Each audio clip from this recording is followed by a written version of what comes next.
Hello guys, எல்லாம் எப்படி இருக்கீங்க? இன்னைக்கு வந்து இன்னைக்கு வெளியில் வந்துட்டேன். அதனால் கொஞ்சம் டிலே ஆயிடுச்சு வீடியோஸு. அதனால் இன்னைக்கு நானே செல்ஃபாக ரெக்கார்ட் பண்ணி வீடியோ எடுக்கலான்னு பிளான் பண்ணிட்டோம். எங்கள் ஆஃபீஸ் கீழே தான் இருக்கோம். உங்கள் சின்னக்குடி படுத்துருக்காங்க.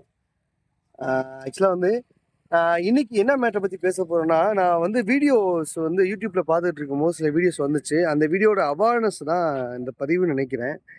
நிறைய பேர் வந்து யூடியூப்பில் வந்து உடனேக்கு உடனே $4,000 வாட்ச் ஹவர்ஸ் 1000 சப்ஸ்கிரைபர் நாங்கள் எழுதி தரோம், $1000 பண்ணி தரோம், $1000 வந்து உங்களுக்கு எழுதி தரோம் அப்படின்னா அது எப்படி முடியுன்ற விஷயம் தான் எனக்கு சுத்தமாகவே புரியல. ஃபர்ஸ்ட் ஒன்று. செகண்ட் என்னன்னா, அந்த மாதிரி பண்ணால் எப்படி அது வந்து ஒரிஜினாலிட்டியாக இருக்கும் யோசிங்க. ஏன்னா மோஸ்ட்லிஸ் வந்து அதிகமானோர் வந்து யூடியூப் யார் பார்ப்பா? உங்களுக்கு தெரிஞ்சவங்க, உங்கள் வீடியோ லைக் பண்ணுறவங்க, இவங்க தான் அதிகமாக யூடியூப் பார்ப்பாங்க. அப்படின்ற பட்சத்தில் ஒரு 4000 வாட்ச் ஹவர்ஸ் வந்து ஜென்ரேட் பண்ணி கொடுக்கறதுனால உங்களுக்கு என்ன யூஸ் ஆக போகுது? அடுத்து நீங்கள் வீடியோ போட்டிங்கன்னா எப்படி உங்களுக்கு வந்து உங்கள் வீடியோ பார்ப்பாங்க, உங்களுக்கு எப்படி வியூஸ் போகுன்ற ஒரு நாலேஜ் கண்டிப்பாக எல்லாத்துக்குமே வேணும். இது அவேர்னஸுக்காக தான் அந்த பதிவு. செகண்ட் ஒன்று வந்து என்னென்னா, இப்போ நீங்கள் ஒரு சேனல் ஸ்டார்ட் பண்ணிட்டீங்க. உங்களுக்கு வந்து மினிமம் ஒரு யூடியூப் பாலிசியை பொறுத்தளவுக்கு உங்கள் ஓன் கண்டென்ட்டாக இருந்துச்சுன்னா மினிமம் 4000 வாட்ச் ஹவர்ஸு 1000 சப்ஸ்கிரைபர் வந்து கம்பல்சரி வேணும். இன்னொரு குரூப் என்ன பண்ணுறாங்க, நாங்கள் அதை பண்ணித்தரோம், உங்கள் சேனலுக்கு நாங்கள் வீடியோ போட்டு தரோம், நான் அதை ஏற்றி தரோம் அப்படின்றாங்க. இது எப்படிமா இருக்குது? இது வந்து ஒரு ஹோட்டல் நடத்துகிறாங்க, அவங்களுக்கு வியாபாரமே ஓடலைன்னு வச்சுக்கோங்களேன். அவங்களுக்கு மினிமமாக ஒரு நார்மலாக வியாபாரம் ஓடிக்கிட்டு இருக்கு. அப்போ வந்து நாங்கள் வந்து பண்ணித்தரோன்னு சொல்லி இவங்க வந்து புது புது டிஷ்ஷாக போட்டு பண்ணி கொடுத்துட்டு அந்த ஹோட்டல் கொஞ்சம் நல்லா எல்லாருமே வந்து சாப்பிட ஆரம்பிச்சுவாங்க. அதுக்கப்புறம் அவங்க வேலையை பார்த்துட்டு அவங்க போயிடுவாங்க. ஏன்னா அவங்க கன்சிஸ்டன்சி கண்டிப்பாக வந்து அவ்வளோ பெரிய பேமெண்ட் கொடுக்க முடியாது யாராக இருந்தாலும். அவங்க வேலையை பார்த்துட்டு அவங்க போயிடுவாங்க. அப்படின்றப்ப நீங்கள் மறுபடியும் பழைய ஃபுட்டு போடும்போது உங்களுக்கு எப்படி அந்த கிளைண்ட் வருவாங்க? அப்போ டைம் வேஸ்ட்டு, ரெண்டாவது வந்து அவங்களுக்கு கொடுக்கக்கூடிய பேமெண்ட் வேஸ்ட்டு. இந்த மாதிரி நீங்கள் சுயமாக முடிவெடுங்க. ஒன்று நீங்கள் மட்டும்தான் உருவாக்க முடியும். ஒரு சேனலை வந்து நீங்கள் மட்டும்தான் உருவாக்க முடியும். அவங்க கையில் மட்டும்தான் இருக்குது. அது எப்படி அப்படின்ற விஷயத்தை யாருமே சொல்லித்தர மாட்றாங்க.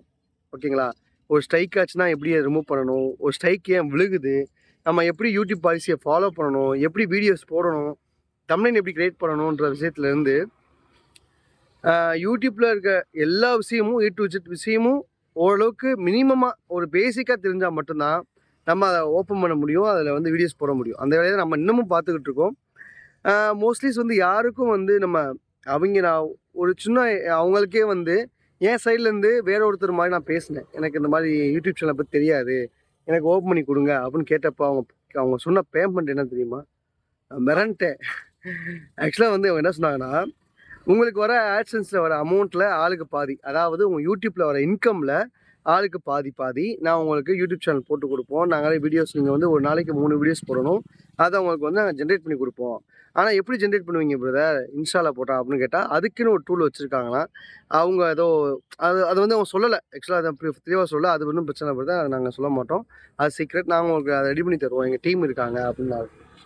இது வந்து எந்த அளவுக்கு பாசிபிளாக இருக்கும் அப்படின்ற விஷயத்தை நம்ம கண்டிப்பாக கவனிச்சே ஆகணும். இது மட்டும் கிடையாது, இந்த மாதிரி யாரும் போய் ஏமாந்துடாதீங்க. முக்கியமாக வந்து ஒரு ஆப் ஒன்று இருக்குது, வெரி வெரி வேஸ்ட்டுங்க. அந்த ஆப்பே வேஸ்ட்டுங்க, சீரியஸ்லி. என் ஃப்ரெண்டுலாம் வந்து அதுக்கு வந்து பணத்தை கட்டிட்டாப்புல. ட்ரேடிங் பற்றி சொல்கிறாங்க, சேனல் எப்படி ஓப்பன் பண்ணுறோன்னு சொல்கிறாங்க. ஃபேஸ்புக்கில் வந்து நம்ம கண்டென்ட்டை தவிர்த்து வேறு கண்டென்ட் போட்டால் எப்படி காசு வரும், அதில் எப்படி காசு எடுக்கலாம்னு சொல்கிறாங்க. வீட்டில் சும்மா இருக்கீங்களா, உடனே இந்த ஆப் டவுன்லோட் பண்ணி பாருங்கள், உங்களுக்கு இவ்வளோ காசு கிடைக்கும் அப்படின்னு எவ்வளோ விஷயங்கள் வந்து சோசியல் மீடியா ரொம்ப ஒஸ்ட்டாக போய்கிட்டு இருக்குங்க. அதனால் மோஸ்ட்லி வந்து இதெல்லாம் அவாய்ட் பண்ணிக்கோங்க. அவாய்ட் பண்ணுறது ரொம்ப ரொம்ப நல்லது. அது என்னோடய பாயிண்ட் ஆஃப் வியூ நான் சொல்கிறேன். இன்னொரு முக்கியமான விஷயம் என்னென்னா, இந்த மாதிரி விஷயங்களை அவாய்ட் பண்ணுங்கள். உங்கள் ஓன் விஷயத்தை நீங்கள் வந்து ஜென்ரேட் பண்ணி நீங்களாக ஒன்றை உருவாக்குறதுக்கு ட்ரை பண்ணுங்கள். ஓகேவா? Thank you so much.